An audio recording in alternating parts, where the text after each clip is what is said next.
بسم اللہ الرحمن الرحیم۔ حج میں 3 فرض اور 6 واجب ہیں۔ حاجیوں نے آج تیسرا فرض یعنی طواف جاریہ اور 5واں واجب یعنی سعی ادا کی۔ یہ سعی کیا ہے؟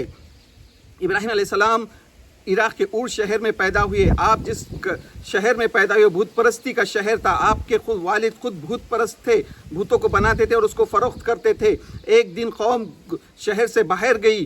ابراہیم علیہ السلام نے موقع کا فائدہ اٹھا کر ان کے بڑے مندر میں گھس کر پورے بھوتوں کو توڑ دیا اور کراڑی جو ہے بڑے بھوت کے گلے میں ٹنگا دی۔ قوم بھاگے آئی۔ ابراہیم علیہ السلام کو قوم نے اور بادشاہ نے آگ میں ڈال دیا۔ اللہ تعالیٰ نے حکم دیا آگ کو ٹھنڈی ہو جا۔ آگ ٹھنڈی ہو گئی۔ اس کے بعد آپ ہجرت کر فلسطین گئے۔ فلسطین میں آپ کو آپ کی دوسری بیوی ماں ہاجرہ سے ایک اولاد ہوئی۔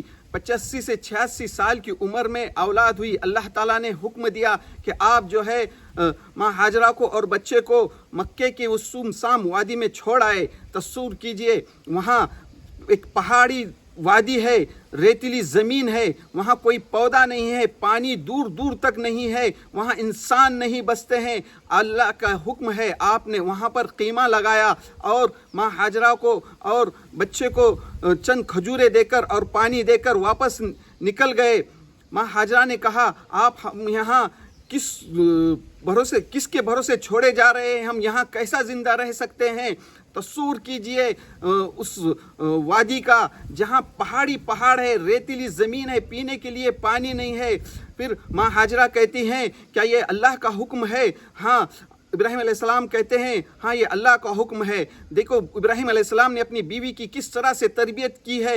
ماں ہاجرہ بھی جواب دیتے ہیں تو پھر اللہ ہماری حفاظت کرے گا۔ پھر جب ماں ہاجرہ کے پاس کھجورے ختم ہو جاتے ہیں، پانی بھی ختم ہو جاتا ہے، ماں کی چھاتی بھی میں سے دودھ بھی ختم ہو جاتا ہے، پھر بچہ جب روتا ہے، تل ملاتا ہے، تپتی ہوئی دھوپ ہے، 50 ڈگری سیلسیس کی دھوپ ہے۔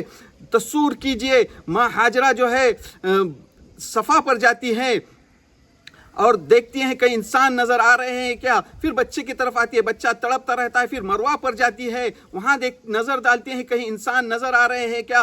اس طرح سے آپ 7 چکر لگاتے ہیں، پھر جو ہے بچہ روتے ہوئے تل ملاتے ہوئے اس کے ایڑیوں سے جو ہے زمزم نکل آتا ہے۔ تو یہ اس طرح سے آپ 7 بار جو ہے تو صفا مروہ کا چکر لگاتی ہیں تو اللہ تعالیٰ کو یہ ادا اتنی پسند آتی ہے کہ اللہ تعالیٰ جو ہے قیامت تک کے لیے حاجیوں کو اور عمرہ کرنے والے کو یہ واجب کر دیتا ہے کہ یہ صفا اور مروہ کے 7 چکر لگائے۔ یہ ہے صحیح۔ ہاں دوستو یہ ہے صحیح۔ اللہ کو اتنی ادا پسند آتی ہے کہ یہ قیامت تک کے آنے والے انسان